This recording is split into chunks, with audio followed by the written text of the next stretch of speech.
Okay, so let's get into the mood of today's celebrations at the FMDQ OTC Securities Exchange. Of course, the building is jam-packed right now with top folks from Nigeria's business and financial markets district, all in the celebration mood of the 5th anniversary of FMDQ OTC Securities Exchange.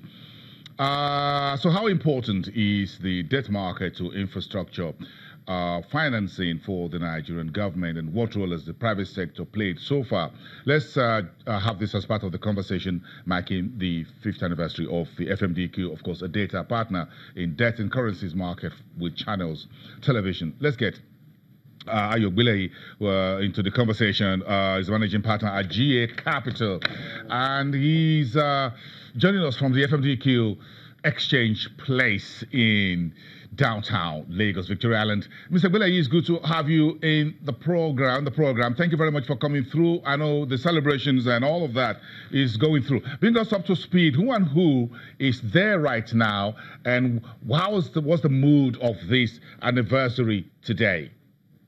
Really taking a really big step in terms of fulfilling that need.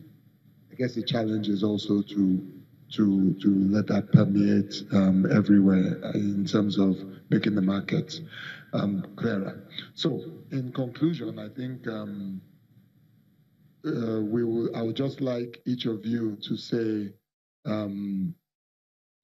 just closing remarks, and maybe one thought you'd like to leave us with, and leave the organization with, in terms of what you'd like to see them focus on in the next 5 years, so that we're here after 10 years.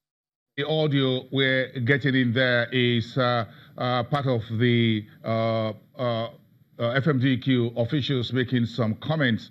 Of course, the anniversary event is taking place at the headquarters of the FMDQ OTC Securities Exchange, where that studio location really is. We're not getting the audio of Mr. Ayo Ogbeleyi there, but we're getting the audio feedback from the event taking place. Of course, a number of speeches are being made. Bola Onodele Koko, who is the managing director and the chief host of today's event, or of course the chairman of FMDQ, who's also there from the central bank, a deputy governor is also there, including a former president of the Nigerian Stock Exchange, Aigi Mokwede, and a few other big names, including Debt Management Office Director General Paul O'Neill. So quite a lot of folks there right now as we speak. Of course, that started about 9 o'clock local time when the anniversary is. Of course, it's going to be a week long. After today, we'll have the FMDQ Awards later on Friday. So it's been a very week long, but of course, infrastructure financing and investment is one of the key focus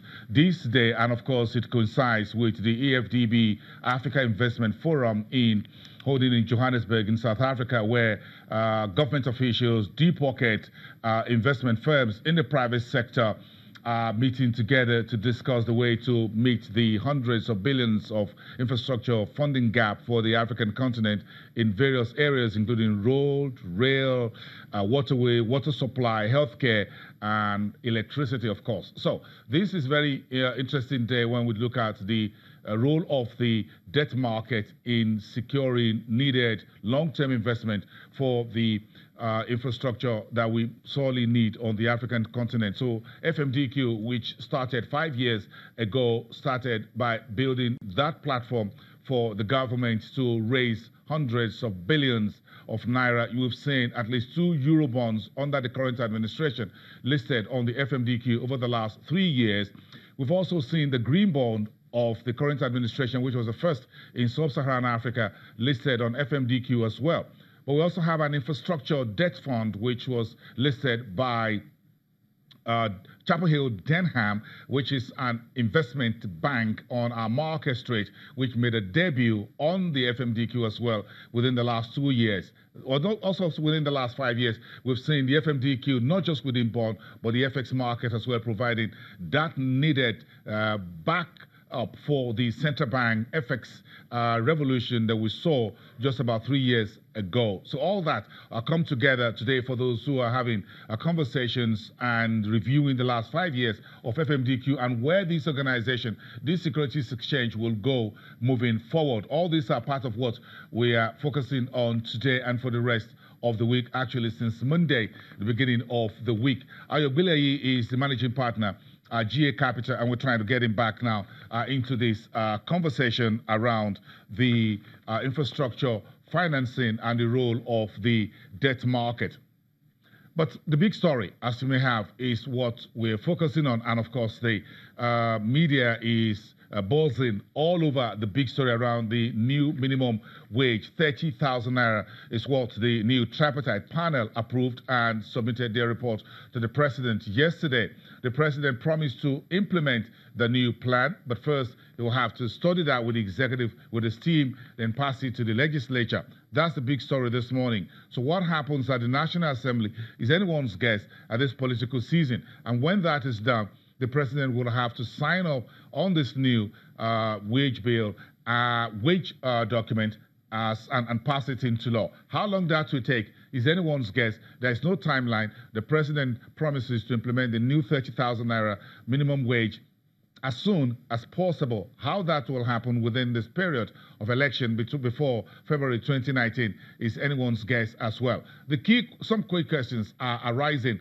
When will the FG pay the new minimum wage? What happens to the state governments who are struggling with the current minimum wage of 18,000 naira per month? The burden that the private sector face is what we've been discussing. If you started the show with us, you must have heard from some of our guests here analyzing what the private sector face. What about the pension liabilities, which is the back end of every minimum wage increase? The private sector folks are already saying, we pay so much already, we pay above the 30,000, this will increase our burden. So what will happen?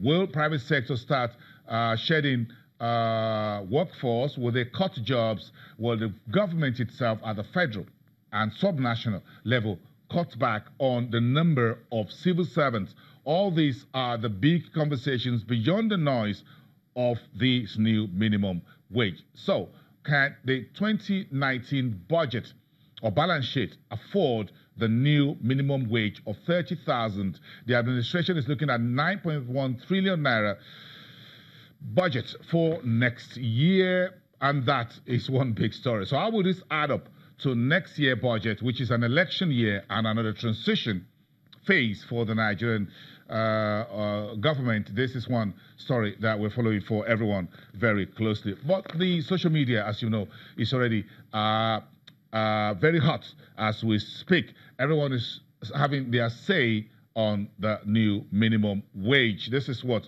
some of what is going on Twitter right now. Some of these conversations are trending, and Dr. Joe Abba at Dr. Joe Abba Twitter handle says, if the proposed minimum wage of 30,000 naira eventually makes it into law at some point in the future, I would be keen to know how we will be able to afford it and its knock-on effects on the recurrent budget. That's what Jolomi told us a few minutes ago. What will the government cut? Also, how will the state governments and the private sector pay? So if the government says it can afford 24,000 minimum wage and Labour is now forcing the government to accept 30,000 naira minimum wage, what will happen? What are the options? Cost staff and Labour will strike, all salaries, and Labour will go on strike, and should we cut other things? And that's where some of our viewers on Twitter are already reacting.